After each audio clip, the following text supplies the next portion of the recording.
না এখন কোন শুনলাম যে ওখানেই তো কতগুলো 1300 টাকা দিলাম 1300 টাকায় প্রায় দিলাম মেশিনটা তো দাদা এনে দিছে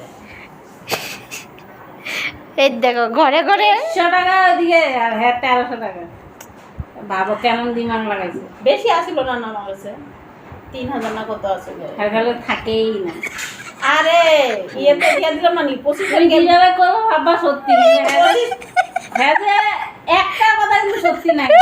আরে 25 তারিখ মিটিং মাত্র গেল না 5000 টাকা ভাই করে দিলাম না নি 25 হ্যাঁ ওটা তো ট্রেডিং এ থরে তোমার পকেট থেকে ট্রেডিং থেকে এত 5000 হয়ে গেছে গা না, হয় না। না যাইতে আজকে মাত্র কয় তারিখ আজকে তুমি হ্যাঁ মানে মুখের ইয়েতে যাইবা না ওই যে সকালে বেটা কয়ে গেল না চুলাচুলি করলে তো চুল পড়ে আমি বলছি চুল কি কাটটা দিয়ে দিব আপনারে চুল লাগে বেটা